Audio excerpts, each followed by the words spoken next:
प्यारे बच्चों नमस्कार। ताहा मैथमेटिक्स क्लासेस चैनल में आपका स्वागत है। आज हम इस वीडियो में हल करेंगे अवकलज के अनुप्रयोग प्रश्नावली 6.1 के क्वेश्चन नंबर 11 से। तो क्वेश्चन नंबर 11 में कहा है एक कण वक्र 6x बराबर x की घात 3 + 2 के अनुगत गति कर रहा है। मतलब एक कण है जो इसके अनुगत क्या कर रहा है, गति कर रहा है। तो हमने लिखा, सबसे पहले यहाँ पर लिख लेंगे बेटा वक्र जो दिया है, वक्र क्या है 6y बराबर x की घात 3 और +2, ये एक हमारा वक्र हो गया। फिर कह रहा है वक्र पर उन बिंदुओं को ज्ञात करिए। क्या पूछ रहा है, बिंदु।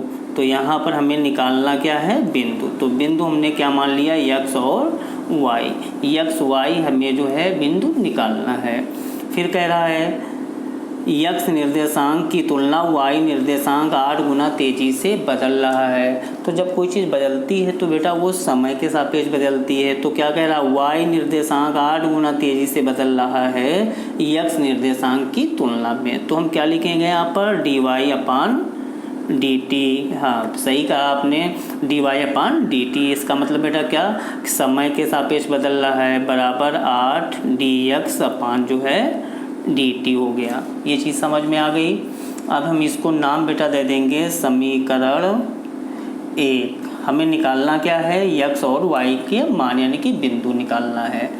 तो यहाँ पर वक्र फिर हम पुनः लिखेंगे, वक्र दोबारा 6y बराबर x की घात 3 और +2।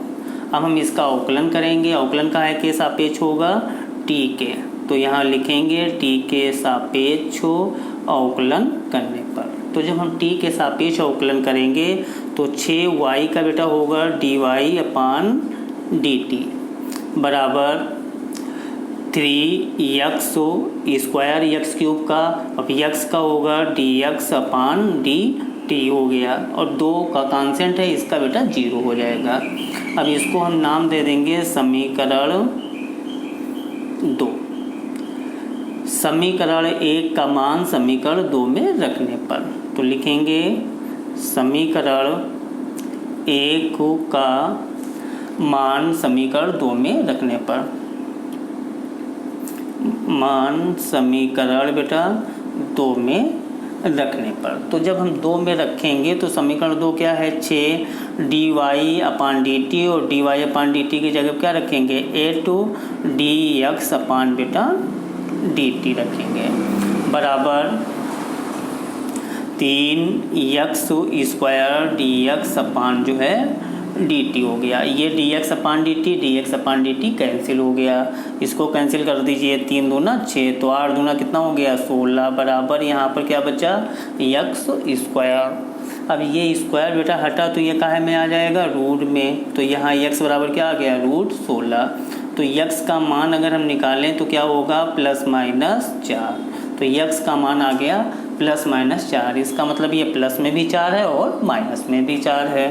तो लिखेंगे जब x बराबर 4 हो प्लस का, तब y का मान क्या होगा, इसका मान वक्र में रखेंगे। तो वक्र में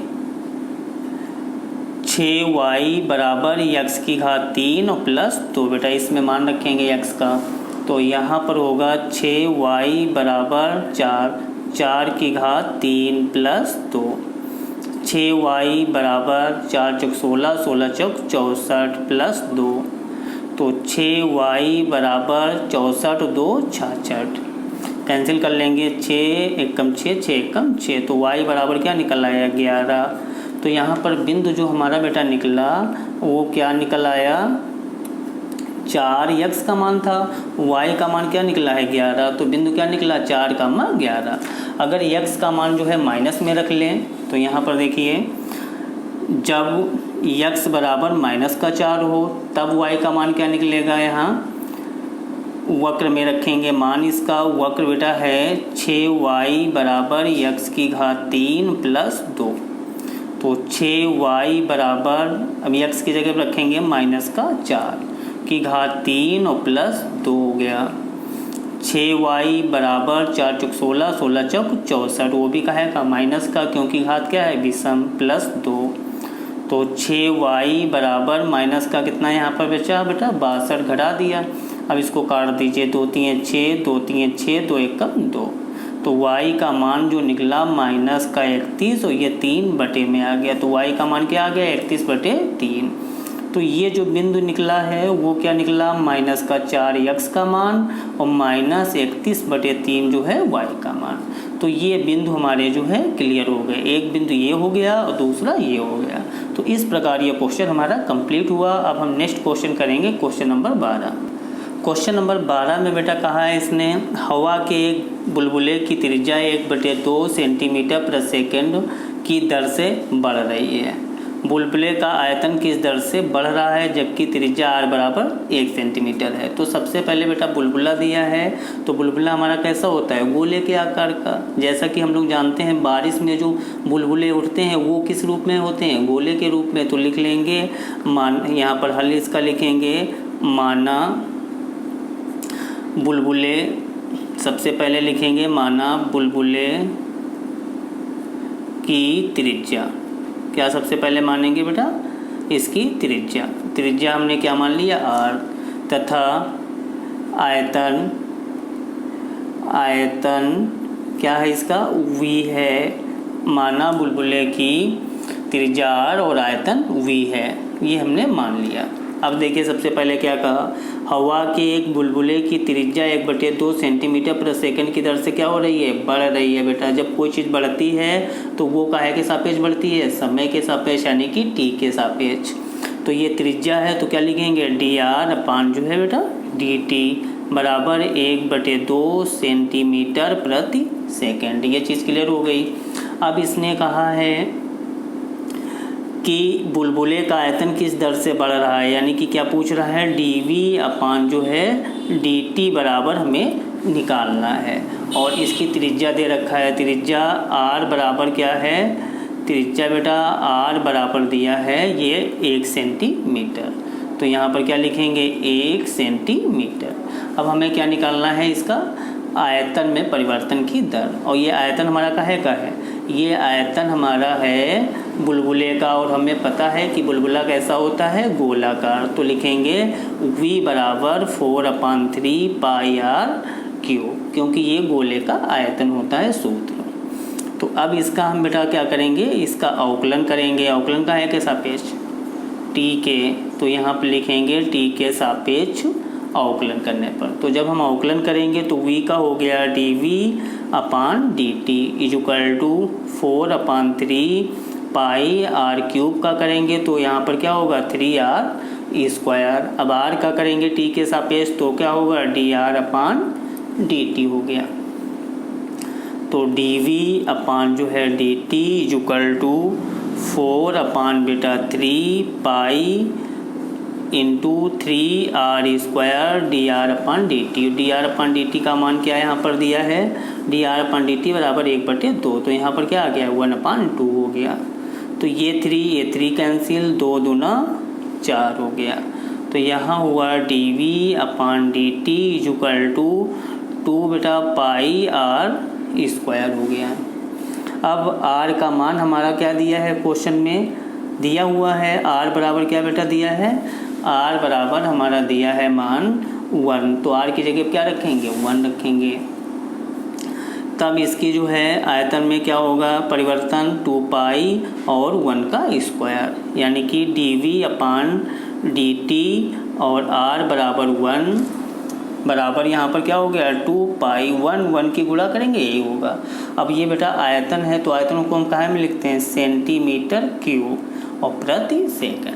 तो इसका आयतन किस दर से बढ़ रहा है 2 पाई घन सेंटीमीटर प्रति सेकंड की दर से बढ़ रहा है। तो क्लियर हो गया। अब हम इसका बेटा नेक्स्ट क्वेश्चन करेंगे क्वेश्चन नंबर 13। क्वेश्चन नंबर बेटा 13 में इसने कहा है एक गुब्बारा जो सदैव गोलाकार रहता है का परिवर्तनशील व्यास 3/2 2x + 1 है। x के सापेक्ष आयतन के परिवर्तन की दर ज्ञात करिए। तो गुब्बारा बेटा कैसा है गोलाकार। तो सबसे पहले मान लेंगे माना गोलाकार गुब्बारे की त्रिज्या r और आयतन v है। माना गोलाकार गुब्बारे की त्रिज्या बेटा r तथा आयतन V है, आयतन V है। ये हमने क्या किया, इसको मान लिया। अब क्या बेटा कह रहा है, ये गुब्बारा जो सदैव गोलाकार रहता है का परिवर्तनशील व्यास, तो ये क्या दिया हमारा है, व्यास दिया है। तो व्यास बराबर 3/2 2x प्लस 1, ये व्यास हो गया।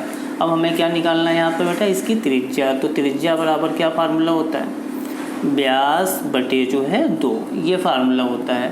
तो व्यास इसका कितना हो गया, 3/2 और 2x प्लस 1 अपान ये वाला 2 हो गया। तो अब इसकी अगर हम त्रिज्या निकालें तो r बराबर क्या हो गया, 3/2 दूना 4 2x प्लस 1, ये हमारी क्या निकल आई इसकी बेटा त्रिज्या। अब क्या कह रहा है, कह रहा है यक्स के सापेक्ष परिवर्तन की दर, आयतन के परिवर्तन की दर। तो आयतन को हम कहाँ से डिनोट करते हैं, v से। तो dv अपान d बेटा यक्स, क्यों, क्योंकि इसने क्या कहा है, यक्स के सापेक्ष, इसलिए हम यहाँ क्या लिखेंगे, dv अपान d यक्स। ये हमें जो है निकालना है। तो लिख लेंगे v बराबर, v क्या है, आयतन, और आयतन यहाँ पर का है गोले का। तो गोले का आयतन क्या होता है, 4/3 पाई r बेटा क्यू, ये फार्मूला होता है। तो v = 4/3 पाई r का मान क्या है, 3/4 2x प्लस 1 पूरे की पावर 3 हो गई। तो v = 4/3 पाई, इसकी गुणा करेंगे, 3 3 9 3 27 बटे 4 चौक 16 चौक 64 हो गया। 2x प्लस 1 पूरे की घात 3, हमने किसका कैलकुलेशन किया। तो इसको काट लेंगे, 3 9 27 और 4 एकम 4 4 छंग 24 16 हो गया। तो v बराबर 9 पाई बटे 16 2x प्लस 1 की पावर बेटा 3।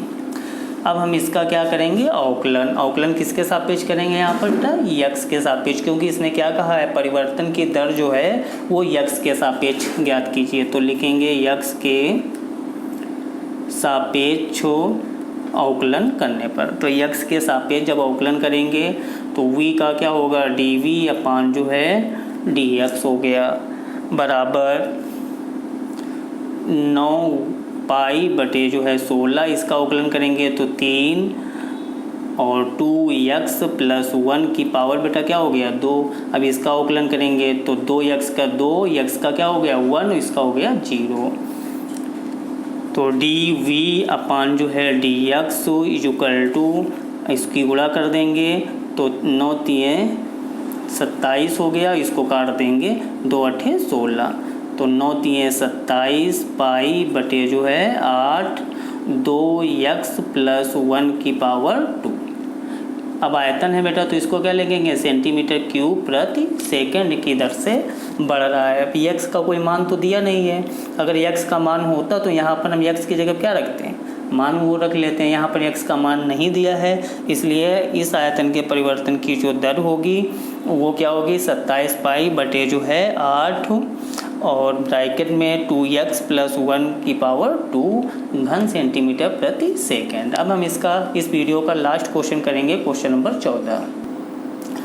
क्वेश्चन नंबर बेटा 14 में इसने कहा है कि एक पाइप से रेत 12 घन सेंटीमीटर प्रति सेकंड की दर से गिर रही है। गिरती रेत जमीन पर एक ऐसा शंकु बनाती है, मतलब एक पाइप से सपोज कर लीजिए एक ये पाइप हो गया, एक ये पाइप हो गया। इस पाइप से जो है रेत हमारी गिर रही है, जो रेत गिर रही है वो एक हमारा क्या बना रही है, एक बेटा जो है शंकु इस प्रकार बना रही है।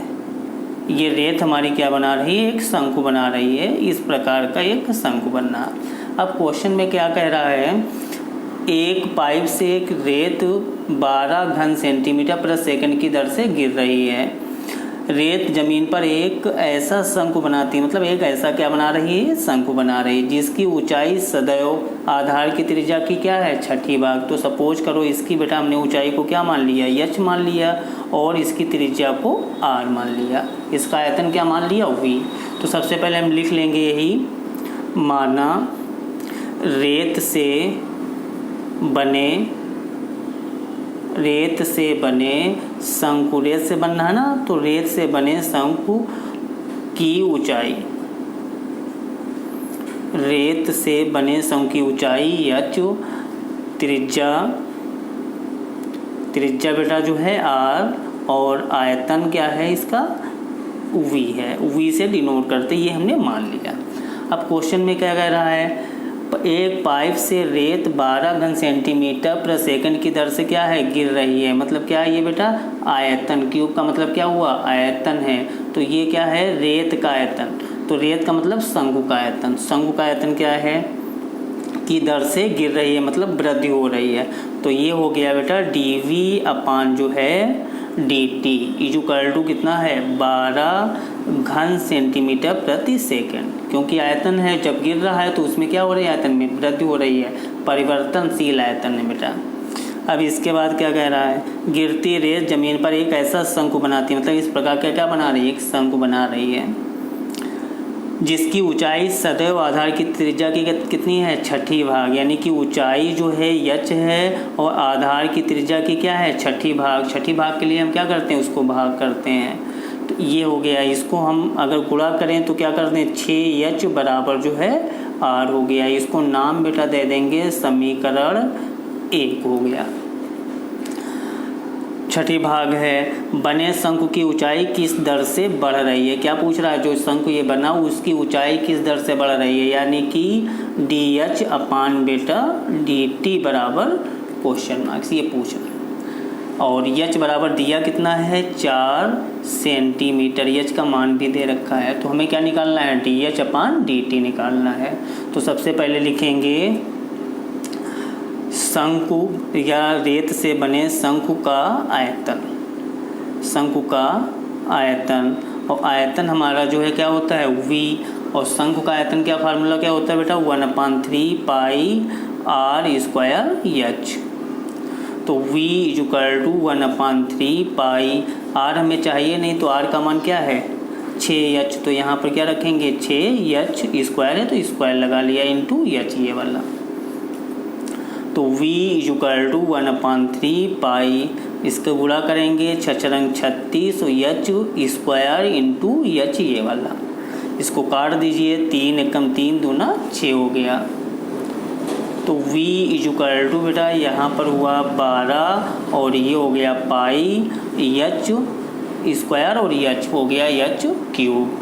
अब हम इसका जो है अवकलन कर देंगे, अवकलन का है कि बेटा सापेक्ष करेंगे क्योंकि परिवर्तनशील आयतन है, यानी कि t के सापेक्ष, तो जब हम t के सापेक्ष अवकलन करेंगे तो v का होगा dv upon dt equal to 12 pi, इसका बेटा 3h स्क्वायर, अब h का होगा तो क्या होगा t के सापेक्ष dh अपान dt हो गया, तो dv अपान dt और dv अपान dt बेटा dv अपान dt का मान भी दिया है, कितना दिया है 12, तो यहाँ पर हम क्या रख लेंगे 12 बराबर 12 पाई इंटू जो है 3 h स्क्वायर dh अपान जो है dt हो गया। अब इसके बाद जो है करेंगे तो ये बेटा जो है 12 और ये 12 क्या हो गया कैंसिल हो जाएगा, तो 1 इक्वल टू यहाँ पर क्या बचा 3 pi into h square dh अपान dt। अब dh का मान क्लियर कर लेंगे तो dh अपान जो है dt बराबर 1, ये सब अपान में आएगा 3 पाई इंटू h स्क्वायर बेटा। अब h का मान दिया है तो h का हम क्या करेंगे यहाँ पर मान रख लेंगे, h का मान कितना दिया है h बराबर यहाँ पर दे रखा है 4, तो h की जगह क्या रखेंगे 4 रख लेंगे, तो 4 बराबर 1/3 पाई और 4 का वर्ग करेंगे तो क्या होगा 4 चौक 16 बराबर 1/16 48 पाई, तो dh अपान जो है dt h बराबर 4 बराबर 1 जो है 48 पाई, इसको क्या लिखेंगे सेंटीमीटर प्रति सेकंड। तो इसके जो आयतन है वो इसकी जो ऊंचाई है वो किस दर से बढ़ रही है 1/48 पाई सेंटीमीटर प्रति सेकंड की दर से बढ़ रही है। आई होप आपको ये वीडियो पसंद आया होगा। अगर आपको ये वीडियो पसंद आया है तो हमारे चैनल को सब्सक्राइब और वीडियो को लाइक कीजिए। Thank you.